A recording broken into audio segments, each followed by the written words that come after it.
আজকে করব বকফুলের বড়া। অনেকদিন পরে বকফুল পেয়েছি, বাড়িতে নিয়ে এসেছিলো।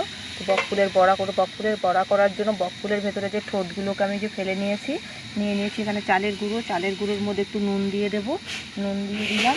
একটু হলুদ গুঁড়ো দিয়ে দেবো, হলুদ গুঁড়ো দিয়ে দিলাম। লঙ্কার গুঁড়ো দিয়ে দেবো। এবার ভালো করে এটাকে মাখিয়ে নেব। এদিকে মাখাতে মাখাতে কড়াইটা গরম হয়ে গেছে, কড়াইতে তেল দিয়ে দিলাম।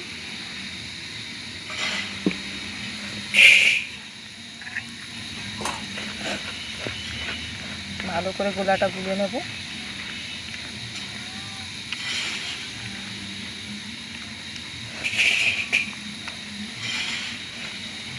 এদিকে তেলটা গরম হয়ে গেছে, বকফুলটা বেশ গোলায় দিয়ে দিলাম।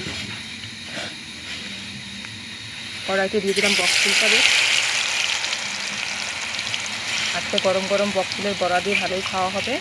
গরম ভাতের সাথে একটা কাঁচা লঙ্কা বকফুলের বড়া, তার সঙ্গে দুটো দিয়ে দিলাম কুলেখাড়া পাতার বড়া। কুলেখাড়া পাতাও দুটো দিয়ে দিলাম। রোজ রোজ আর সেদ্ধ ভালো লাগে না, মাঝে মাঝে। তো বড়া রেডি। দেখো কি সুন্দর হয়েছে বকফুলের বড়া আর কুলেখাড়া পাতার বড়া। তো আজকে বড়া দিয়ে জমিয়ে খাওয়া হবে।